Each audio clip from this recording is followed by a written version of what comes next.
Bueno, como solemos hacer, Esteban, te quedas un rato más, ¿no? Sí, sí, sí. Bien. Muchas gracias a los que nos han acompañado de las iglesias vecinas, o no tan vecinas, ¿sí? Más de afuera también, porque hoy la cercanía es tan grande a través de esta tecnología que creemos que somos todos vecinos y estamos bastante dispersos a veces. ¿Cómo es? Así que vamos a dejar el lugar para aquellos que quieran eh, quizás aportar, preguntar. Sabemos que el mensaje es contundente, es fuerte, pero siempre algo más podemos aportar, algo que el Señor nos dejó, porque como decimos siempre, el Señor nos habla personalmente y de lo que me habló a mí, quizás le puede servir a otro, lo que le habló a otro me puede servir a mí, y ese intercambio es totalmente útil en este momento, así que dejamos la libertad a quien quiera participar, puede abrir el micrófono. Juanpi, ya prendiste la cámara, así que adelante. Hola nomás, ¿cómo están? Bien. Bueno, yo, ya que Juanpi no arrancó y siempre hace falta que alguien arranque, voy a arrancar yo. Eh, yo me quedaba con esto que vos venías cerrando, ¿sí? El tema de la dicotomía que tenemos a veces en el pensamiento hacia Dios, esa confianza en Sí, ciertos momentos y la desconfianza en momentos críticos, ¿no? Eh, sí, Quizás no desconfianza, sino que falta de confianza, de una mayor confianza, ¿no? Porque David, como vos decías, fue perseguido 7 años, fue librado por el Señor y hubo mucha gente que murió tratando de protegerlo. Y, y él vio todo eso, él se enteró de todas esas cosas, porque cuando mueren los sacerdotes, sí, él se entera de la muerte de los sacerdotes y sí. él sabe que fue a causa a causa De de que él de que estuvo lo ahí. resguardaron a él. Claro, entonces él conocía todas esas situaciones y sin embargo llega un momento en el que dice, eh, Algún día me va a matar. algún día me van a matar. Y es No, como no si solo, yo me he puesto a pensar, no solo todas las experiencias, las vivencias, sino que muchísimas las dejó por escrito. O sea, cuando nosotros leemos un montón de salmos y después decimos, sí, pero después al final, o sea, es como que de alguna manera todo eso que escribió se le fumó y dijo, yo me la tengo que arreglar, me tengo que ir yo a los filisteos. Después le va a traer unos conflictos éticos, morales de esta situación, que lo vamos a ver el miércoles que viene, cuando los filisteos lo llaman, bueno, nos toca pelear contra los israelitas, ¿y vos qué vas a hacer? Y yo peleo contra los israelitas. O sea, ¿hasta dónde vamos a llegar? Lo que preguntábamos al principio, o sea, cuando hablábamos de Saúl, ¿hasta dónde llega? ¿Cuál es el límite cuando empezamos a tomar malas decisiones, cuando empezamos a tomar decisiones en la carne o cuando empezamos a tomar decisiones fuera de la consulta a Dios, fuera de la voluntad de Dios? ¿Hasta dónde podemos llegar? No, los lugares son insospechados. Cuando nosotros vamos a avanzar el miércoles que viene, vamos a encontrar a David en la fila de los filisteos, a punto de ir a la guerra en contra de Israel. Y se tuvo que salir de las filas del ejército porque los generales de los filisteos no confiaban en él. Entonces, ¿y por qué? Y porque cuando empezó a desconfiar se desorientó totalmente. Cuando empezó a desconfiar se desorientó totalmente, David. Lo vamos a ver en una situación parecida cuando es el pecado con Belsabé, que cuando se desorienta, manda a matar, engaña, adultera, todo junto. Pero sí, a mí lo que más me llama la atención es que él había dejado por escrito un montón de cuestiones relacionadas con esta fe, esta confianza en Dios, que después se cayó. Pero no es para nada distinto a nosotros, lamentablemente. Claro, eso es lo real, que nosotros no diferimos tanto de él en ese sentido, porque No, no, para nada. Para podemos nada. creernos fuertes, pero en cualquier momento podemos entrar en esa misma dicotomía y empezar Sí, a, a decaer, ¿no? seguro. Sí, Ahora sí, sí sí, tengo una seguro. pregunta. Sí, Eh, Pensando en esto que están diciendo, uno tiende a juzgar por demás, me parece, a Saúl, porque conoce la historia, ¿no? Conoce el principio, conoce el desarrollo y conoce el final. Y uno dice, no, bueno, Saúl fue desobediente, no escuchó a Dios, era soberbio. Bueno, uno puede empezar a describir a Saúl. Pero si uno pudiera hacer un cuadro comparativo entre la vida de Saúl y la vida de David, si bien los pecados, digamos, no fueron los mismos, pero abundaron de ambos lados, sí. tanto de David como de Saúl.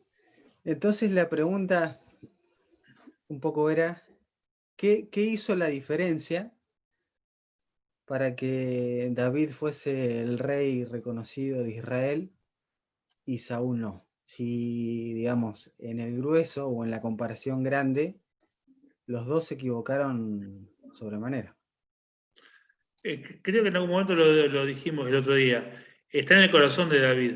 Primero Dios dice que es un hombre conforme a su corazón, pero está en que David automáticamente automáticamente no, quizás con un poquitito de delay, cuando le marcan el error, él se arrepiente y él cambia. Cuando va Natán por el pecado de Betsabé, él medio que no la quiere entender hasta que, bueno, Natán dice, bueno, sos vos, punto. Y ahí reacciona.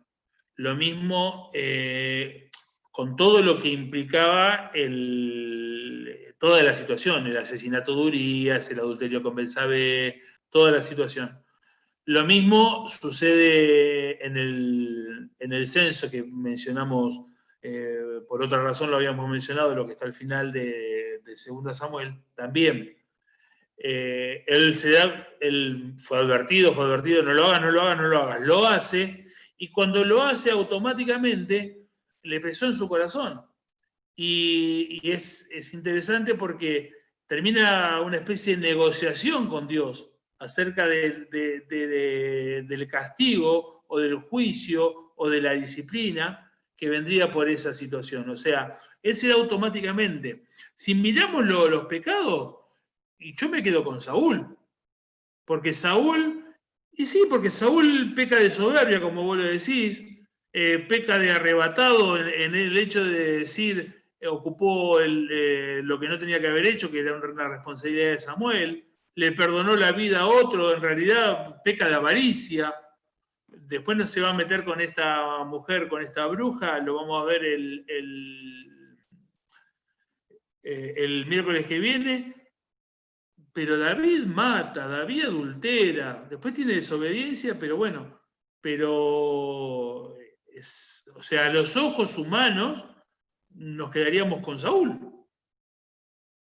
pero fijémonos dónde mira Dios. Dios mira el corazón arrepentido, o sea, el corazón contrito y humillado no despreciarás tu Dios.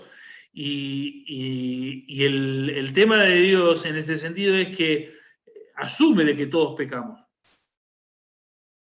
No hay justo ni en uno, no hay quien obedezca, no hay quien haga lo bueno, no hay ni siquiera uno. Asume que todos pecamos, pero entonces ¿en dónde mira? En esa capacidad de entender el error cometido, el pecado cometido y de arrepentirnos. Y ahí mira Dios.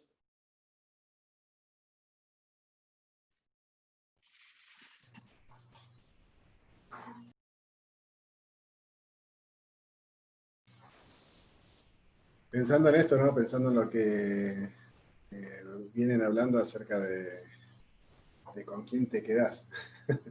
Eh, yo pienso esto, nosotros somos hoy parte de la iglesia porque somos salvos por la sangre de Jesucristo. Y tenemos una ventaja sobre David y sobre Saúl, que es la morada del Espíritu Santo en nuestra vida, ¿cierto? Sí. Es una ventaja bastante grande. Sin embargo, caemos quizás en los mismos errores que cayeron ellos, que no estaban habitados por el Espíritu Santo. Y es una responsabilidad mayor para nosotros que para ellos. Sí. Y es ahí donde nosotros tenemos que mirar la bondad y la gracia de Dios hacia nosotros. Y así como nosotros podemos ver que Dios vio el corazón de David y lo escogió por sobre Saúl, y nosotros tenemos que ver la gracia de Dios y ver cómo gracias a Él podemos estar siendo salvos, y hay otras personas que lamentablemente no han accedido a la salvación por el orgullo, por la falta de decisión quizás, y nosotros tenemos la libertad de poder acercarnos a Dios, de poder arrepentirnos de nuestro pecado, de poder confiar y tomarnos de su mano. Y muchas veces, como decía Juanpi al principio, sobrejuzgamos los hechos de los personajes bíblicos porque conocemos el principio y el fin. Pero si miráramos nuestro principio y nuestro final, hay que ver si no estamos, nuestra balanza no está más inclinada que la de Saúl.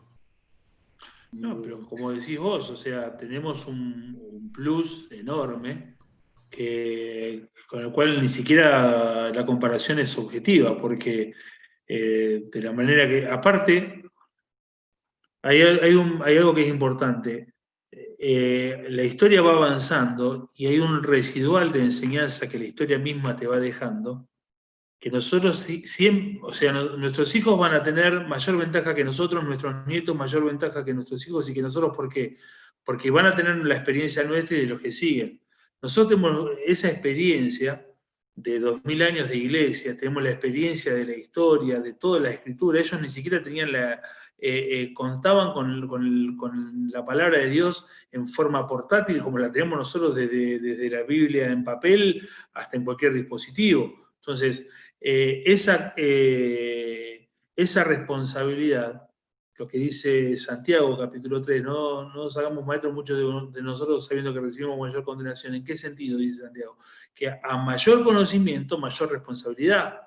Y nosotros tenemos, por cuestiones lógicas de la historia, de los tiempos de la historia, mayor conocimiento de cómo actúa Dios, de lo que Dios quiere del hombre, de lo que Dios busca, porque lo hemos visto en ellos y a lo largo de la historia, y seguimos cayendo en lo mismo, entonces tenemos más responsabilidad. Y sumado a lo que vos decís, la presencia del Espíritu Santo en forma permanente que nos guíe y nos enseña toda verdad, entonces ya lo nuestro es negligencia pura, pero pasa.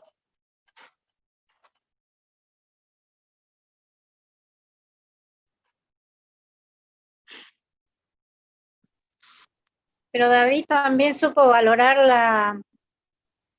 a Abigail, su sensatez que tenía esa mujer, ¿no? Sí, sí. Ahora después le voy a pasar a Juan el bosquejo completo de Abigail para que lo puedan tener, para que él se los pueda distribuir. O sea, por la valentía que tenía también, que venía de parte de Dios. Sí, sin duda. Sin duda, ahí hay un Dios le pone sin duda en el camino de David esta mujer que realmente lo acomodó en algunas cosas, pero de todas formas la estructura social del momento Abigail no podía hacer mucho más que lo que hacía. David iba firme con su pensamiento y es él, aún estando con Abigail, que se va a tierra de los filisteos. Que se va a los filisteos. Pero es como decía recién el hermano, David cometió muchas cosas, pero bueno, en un momento él se arrepiente de todo corazón delante del Señor y bueno. Sí. Es lo que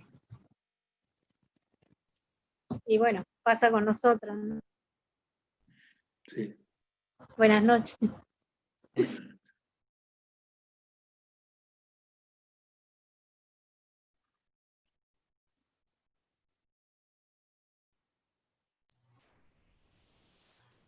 Cristian, te veo ahí con un poco de interés cerca de la cámara. No sé si querés aportar algo. No, por ahí me ponía a pensar cuando habló un poco de la gracia y hablaste por ahí, Esteban, de lo que es el legalismo y Sí. me llevaba a pensar porque justamente, o sea, pensaba en tema del pecado, ¿no? Como muchas veces por temas pecado, ¿hasta dónde cubre la gracia? Porque a veces el legalismo es justamente no tener en cuenta muchas veces la gracia de Dios. Y si uno hacía la comparación esa de Saúl y David y los pecados de Saúl y David, que en definitiva terminan siendo lo mismo porque es pecado, pero la gracia estaba dispuesta para los dos.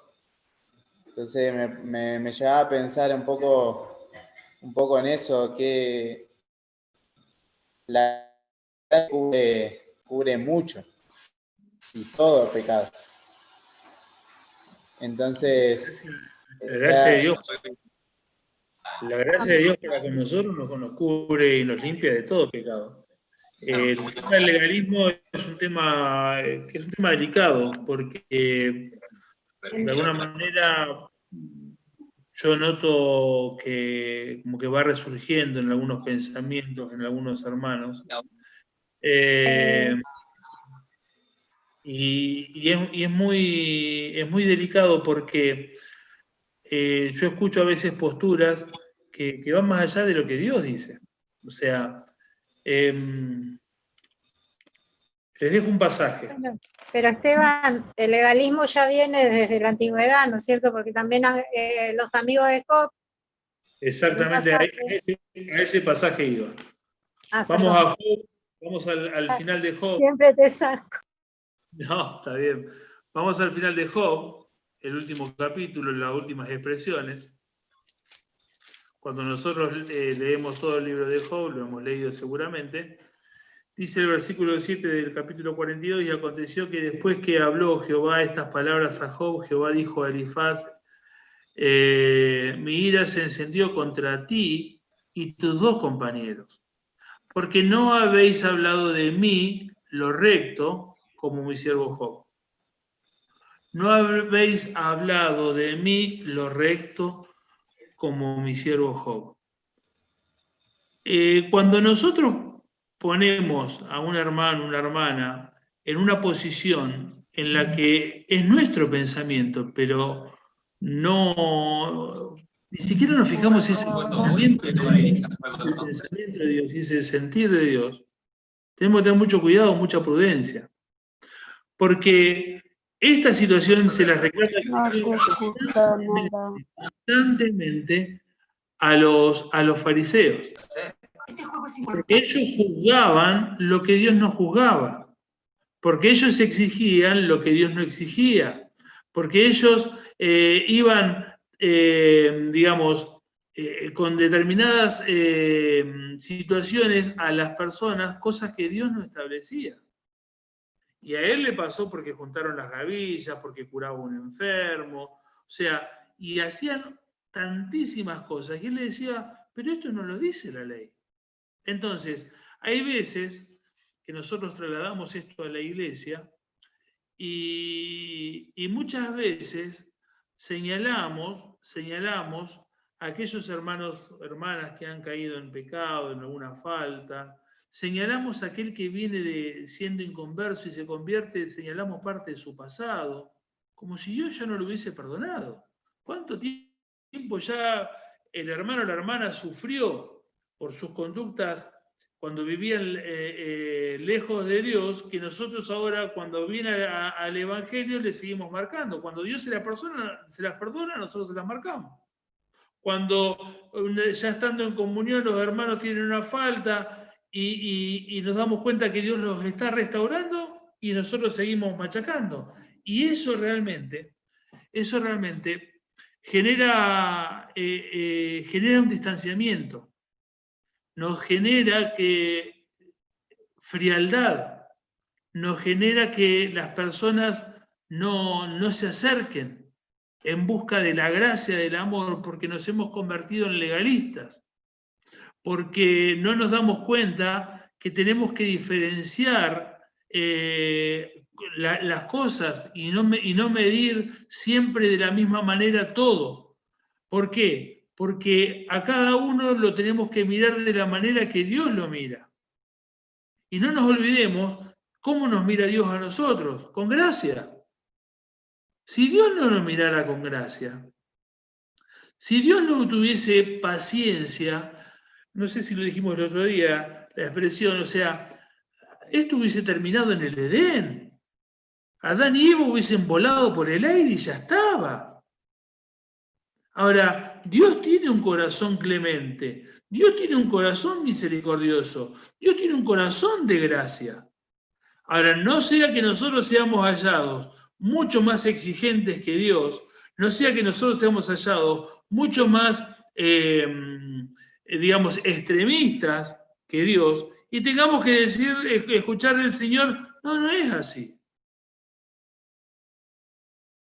El Señor se acercó a la mujer que estaba en el acto de adulterio, ven, no peques más. Se acercó a aquella mujer por detrás de él cuando él estaba en casa de Simón. Y Simón le dice, si supieras que, o sea, piensa para sí, si supieras, ¿qué era para Simón? Una pecadora. ¿Qué era para Jesús? Una mujer que necesitaba el perdón. Miren la diferencia. Es lo mismo que un hermano está sufriendo, está necesidades, pasa necesidades, y vos le digas, bueno, hermanito, todo va a estar bien, lo palmeás y te vas. Eso también entra en legalismo. Sí, sin duda. Y también un siervo puede ser también hacer cosas legalistas. Sí. En vez de alimentar a las ovejas, alimenta a las jirafas. Y bueno, o sea, pero yo no soy quien para cuestionar, ¿no? Pero es legalismo. Y Dios eso no ve bien, a los ojos de Dios eso, como acabas de decir, no. Él es misericordioso, es amoroso, generoso, fue toda la vida así y por los siglos de los siglos. O sea, estaría bueno imitar.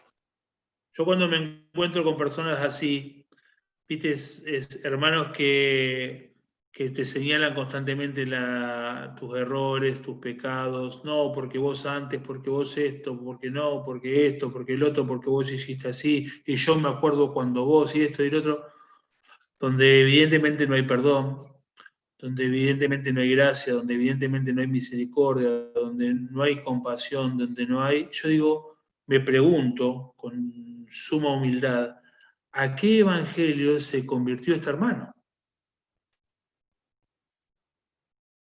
¿A qué evangelio se convirtió? Porque si no considera la gracia, el perdón, la bondad, la misericordia, no digo que no considere hacer la vista gorda, Dios no hace la vista gorda, Dios juzga el pecado. Si no, vayamos a ver cómo lo juzgó a David, dentro de un poquito vamos a empezar a verlo, cómo lo juzga a David todos sus pecados. Y cómo juzgó los pecados de Saúl. Pero es como, y Dios restaura. No solo que perdona, tiene gracia, bondad, misericordia, sino que restaura. De David y Betsabé nació Salomón. Y el Señor Jesús se llena la boca hablando de Salomón. ¿Y cómo puede hablar bien de Salomón si es hijo de un adulterio? Pero ya está perdonado. Entonces, cuando las personas se vuelven tan rígidas y no observan el carácter de Dios, yo con suma humildad y respeto me pregunto, ¿a qué evangelio se convirtieron? ¿A qué evangelio se convirtió aquel que no tiene perdón, aquel que no tiene gracia, aquel que no tiene misericordia? ¿A qué evangelio se convirtió? Esteban, hablando del legalismo, Sí. el legalismo es el exceso de aplicación de la ley, ¿cierto? Sí. Eh, Y la ley no entendida del todo, ¿eh? claro, tal cual. Porque, Ahora, vuelvo a decir algo, la ley de Éxodo Levítico es la misma que la del Sermón del Monte. sí, pero La está misma en el persona la sermón, explica. claro, en el Sermón del Monte el Señor la explica y enseña cómo aplicarla. Exactamente, pero es la misma ley porque es el mismo Señor el que la dio allá que el que la explica acá. Claro, Entonces, lo que no coincide con eso es el legalismo. claro. Ahora, yo pregunto esto. El exceso de gracia y misericordia, que lleva muchas veces a lo que vos decías, que no hay que llegar a hacer la vista gorda. ¿Cómo lo tipificamos? ¿Cómo lo nombramos eso? Bueno, es una negligencia. ¿Qué pasaba en Corinto? En Corinto, ¿qué le dice Pablo en el capítulo 5, 1 Corintios? Ustedes están contemplando esto que pasa, o sea, no, los tiene sin cuidado, de este hombre que tenía, digamos, un concubinato, una relación, no sabemos bien cómo era, con la que era la mujer del padre. Entonces, ustedes lo saben y le da lo mismo. Entonces, Pablo los acusa. Pero fíjense que en la segunda carta los acusa de que no lo hayan perdonado, de que no lo hayan vuelto a la comunión. O sea, Pablo dice, tenemos que ir por el camino de la santidad, pero el camino de la santidad no nos tiene que volver fríos y distantes. No Claro, nos tiene que es una cuestión, volver un monje tibetano. claro, es una cuestión de equilibrio, ¿no? En la vida cristiana, porque Claro. se juega con los dos extremos generalmente. Se juega con el Se juega legalismo con los dos o se extremos. juega con el exceso. Se juega Entonces, con los dos extremos, se juega con el exceso. Ahora, yo, si tengo que decidir, si tengo que, doy un ejemplo, una hipótesis, si yo tengo que decidir sobre algo que por X razón no tengo toda la luz, y si de algo tengo que pecar, prefiero de pecar de ser de misericordioso,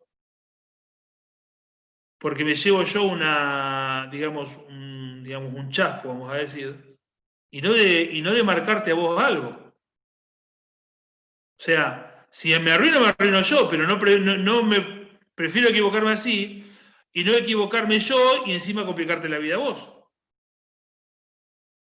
A ver, claro, el pecado es pecado y el pecado Dios lo juzga. Ahora, al contrito y humillado no despreciarás tu Dios. Si confesamos nuestros pecados, fiel es Dios para perdonar nuestros pecados y limpiarnos de toda maldad. Eso significa de que yo mañana tengo que ir y decirte, ¿cómo pecaste? No. Si sos, dice Pablo a los Gálatas, que si yo te encuentro vos en una falta, primero tengo que mirar de que a mí me puede pasar lo mismo. Y acompañarte en el proceso de restaurarte para que salga de esa condición, no pisarte la cabeza y decirte, ¿viste cómo eras pecador? El tema está cuando no fluye naturalmente de nosotros la gracia del Señor. El problema está cuando no fluye naturalmente de nosotros la paciencia, la bondad, la misericordia, y sí fluye de la carne, de mi carne, de mi vieja naturaleza, en esta te enganché. O sea, lo hemos dicho cuando hablábamos de la iglesia, si vos haces algo y estás en pecado, el primero que me tengo que preocupar soy yo, porque somos un equipo vos y yo. Ahora, si lo que primero se me ocurre, ahora lo emboco y sabe que no levanta la cabeza nunca más. O sea, esas son cosas que se hacen en el mundo. Pero el Señor no actúa así. En la cruz del Calvario, ¿qué dice? Perdónalo porque no saben lo que hacen.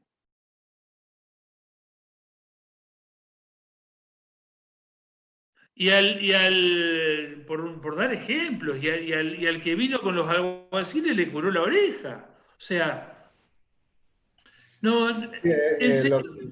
Lo que yo quizás apuntaba con esto es a lo permisivo que se suele llegar a hacer muchas veces, Sí, yo te entiendo.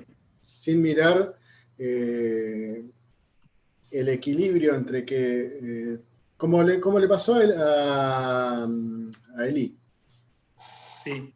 Eh, Lo que nosotros tenemos que tener en claro, que el pecado, estamos hablando de la iglesia, que el pecado es pecado y daña a la iglesia, daña la santidad de la iglesia. Y el pecado,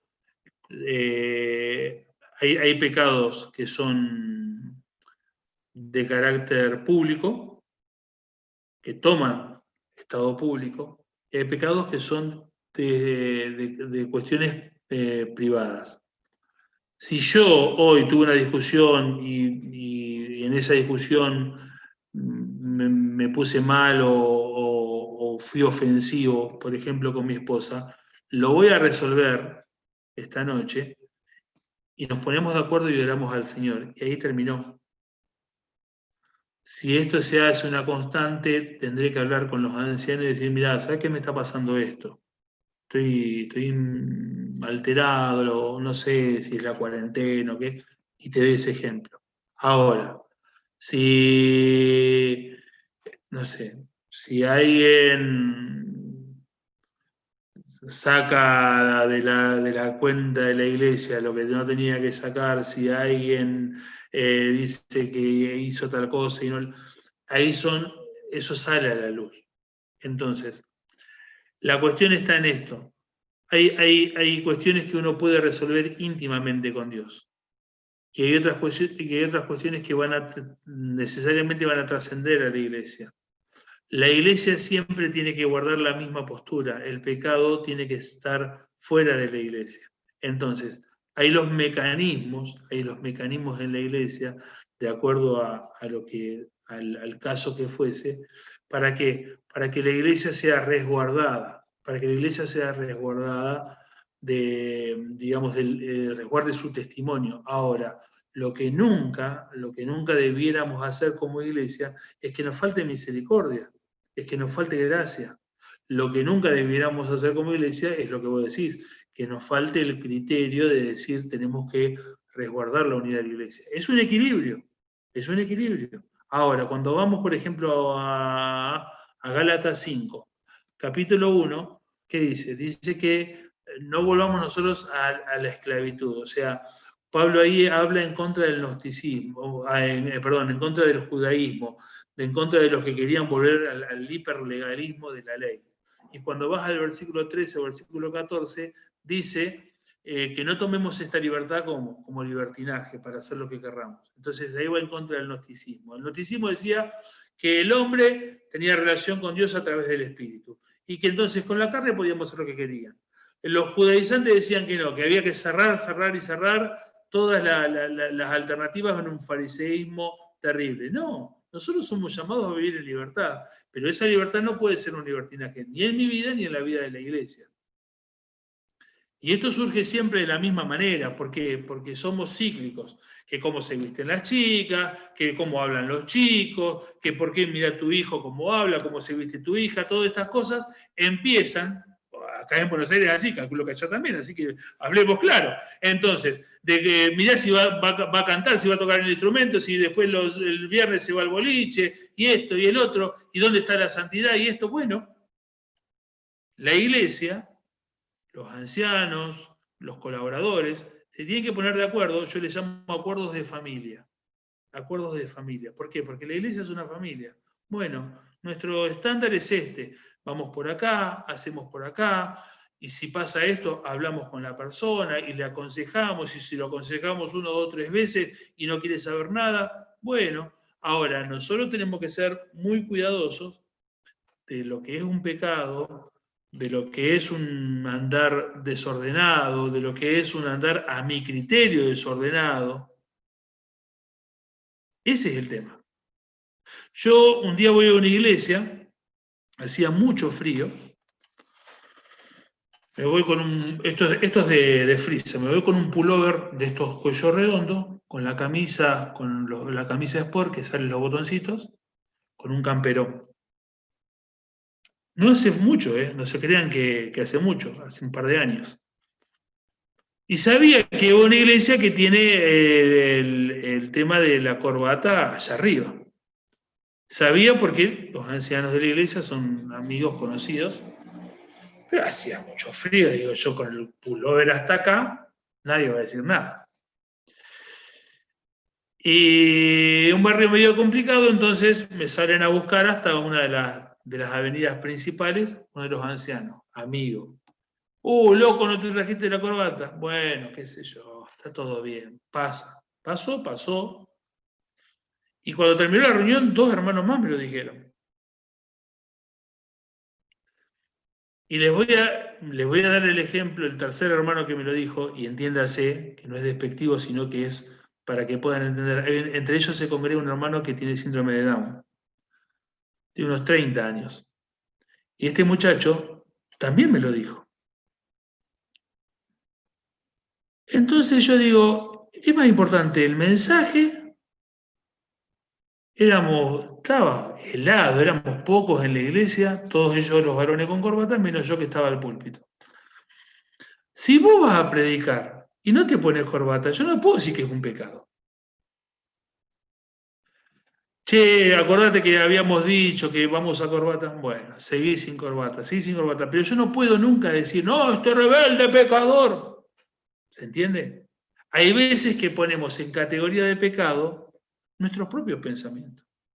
A mí me gusta un estilo de música, pero yo no puedo juzgar a los jóvenes de pecadores porque escuchan o hacen otro estilo. Yo voy a dar mi opinión si por qué creo una cosa y por qué no creo la otra. Y como acuerdos de familia nos tenemos que poner de acuerdo qué vamos a tocar o qué vamos a cantar en la iglesia.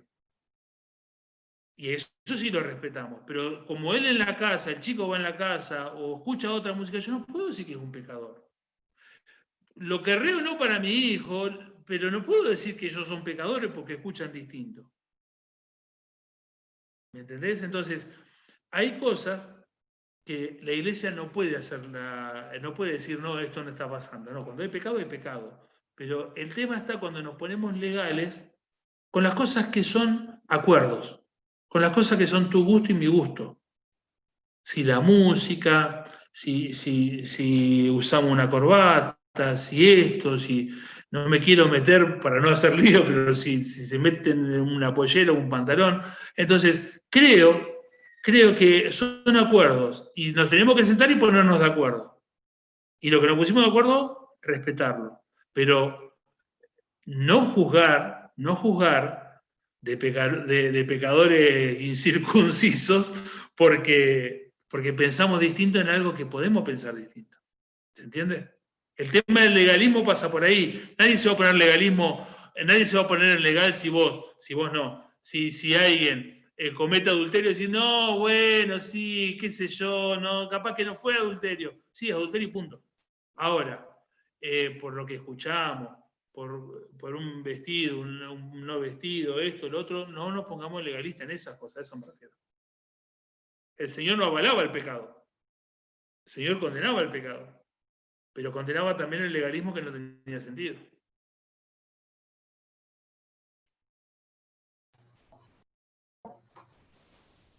Muy bueno, Esteban. La verdad que muchas veces hemos vivido en esas situaciones a lo largo de la vida cristiana. Y muchas veces. Pero está, como vos decís, la capacidad de poder volvernos a Dios y la capacidad de los hermanos que dirigen de poder, como vos decís, generar acuerdos y hacer acuerdos claros para que la iglesia pueda conocer cuáles son los acuerdos. La iglesia tiene que tener una identidad y ir acordando esas cosas y velando para que se puedan ir acomodando y también tener la flexibilidad de saber que hay cosas que hoy las podemos pensar así y mañana necesariamente las pudiésemos, debiéramos cambiar, porque hay cosas que cambian. Mi papá siempre me enseñaba a decir, el cristiano no tiene que ser el primero en la moda, pero tampoco debe ser el último. Porque tenemos que ser una iglesia dinámica, una iglesia que crece, una iglesia que realmente haga sentir cómoda a las personas. Entonces hacer sentir cómoda es ser liberal y dejar lugar al pecado. No, es una iglesia que tiene que juzgar el pecado, pero una iglesia que realmente tiene que vivir de acuerdo al tiempo y a la forma que se vive. Y en esto necesitamos, por eso necesitamos siempre el tema de la unidad, porque en esto necesitamos la voz de los más grandes, la voz de los hombres maduros, la voz de los más jóvenes, y ahí hay que hacer un equilibrio. Ahí hay que hacer un equilibrio. Si no tuviésemos hoy jóvenes, o bueno, algunos ya yo siempre digo de que yo fui a la secundaria y no vi una computadora, y mi título dice bachiller en ciencias exactas con orientación a la computación, y nunca vi una computadora. Los chicos de hoy tienen un avance terrible. Ahora, esto no lo podríamos hacer si no fuese por cuestiones que nos tenemos que ir acostumbrando. Ahora, cuando salimos del cancionero y pusimos una filmina, se querían morir, se caían de espalda algunos hermanos. Cuando pusimos el proyector, mucho más todavía. Cuando los instrumentos se empezaron a enchufar, peor. Entonces, no hay que ir, como decía mi abuela, pisando huevos, sin ofender a nadie, en paciencia con todos. En paciencia con todos. Pero nunca hacer de ninguna de estas cosas una doctrina, te tengo que sacar de comunión, no podés participar de la cena, no, cuidado, esas cosas son delicadas. Y ha pasado, entonces ahí es donde tenemos que ser cuidadosos, y ahí es donde tenemos que sacar que aflore en nosotros el carácter del Señor. El Señor no es que hacía la vista gorda en el pecado, el Señor juzgaba con claridad lo que los otros juzgaban mal. O sea, escúchame, tiene hambre, es sábado, y que no vas a comer porque. Y si no tenés que, no vas a comer porque es sábado. O sea, si un animal se cae en un pozo, ¿qué no lo vas a sacar porque es sábado? Pero ¿en dónde está la cabeza? O sea, ¿no entendiste qué significa? ¿Qué significaba el sábado? Que no vayas a hacer plata. O sea, que no te levantes a las 6 de la mañana para ir a trabajar, sos albañil, para ir a hacer una loza todo el día y después venir acá con los bolsillos llenos y ¿qué? No. Pero si se cayó tu hermano en un pozo, andá a levantarlo. Hay una ley superior. Entonces, hay una ley superior en la vida del cristiano. La gracia, la bondad, la misericordia, el perdón, el amor, la sensibilidad. O sea, es eso. Entonces ahí es donde nosotros tenemos que apuntar y donde nosotros tenemos que ser misericordiosos. Ahí es donde nosotros tenemos que decir, tenemos que sacar a la luz el carácter de Cristo.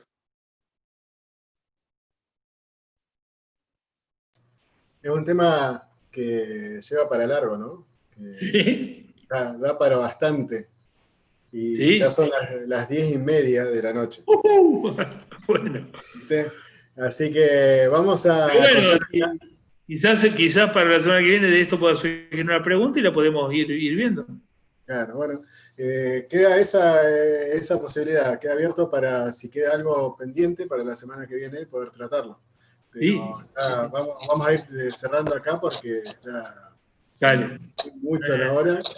Yo le voy a pasar cuando terminemos esto, me voy a contactar ahí con Juan y le voy a pasar otro.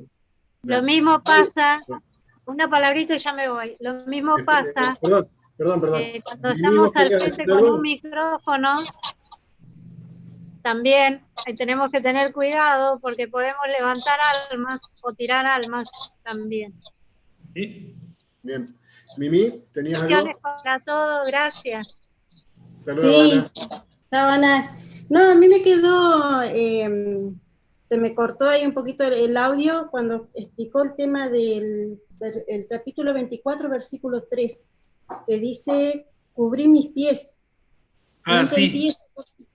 Yo pregunté si alguien sabía a qué hacía referencia, y es cuando la persona iba a hacer sus necesidades. Imagínate, cubrir los pies es sacarse sus ropas, y las túnicas que utilizaban en el momento cubrían los pies. Es una manera de expresarse, tiene un nombre en castellano, no me acuerdo cómo es, una manera de expresar figurativamente que estaban haciendo sus necesidades. Ahora, lo que implica es que estaba en un momento totalmente desprovisto. En ese momento David se acerca y le corta una parte del manto. Abigail quiere decir, ¿saben lo que quiere decir Abigail? Sí, ¿no? Mi padre se ha regocijado. Bien.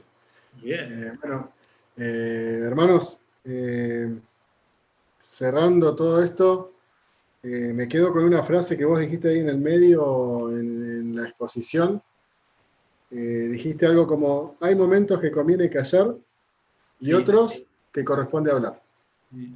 ¿Sí? Y creo que esto es justo como para cerrar el tema que venimos hablando de del legalismo y el exceso de gracia. ¿Sí? Hay momentos en el que conviene callar, que conviene esperar, conviene ver cómo avanza la cosa, Hechos.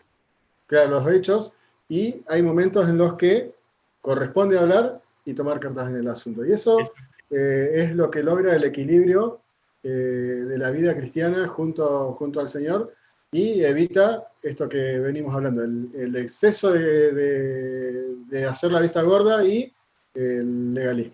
¿Sí? Así que Muy bien, cierro con eso y lo dejamos ya libre a Esteban que pueda ir a descansar. Y bueno, nosotros también, hermanos, que puedan procesar un poco lo que hemos escuchado en esta noche, y que el Señor los bendiga. Nos vemos de nuevo para este estudio la semana que viene y el resto el viernes. ¿Sí? Que el Señor los bendiga. Hermanos. Hasta luego. Margarita.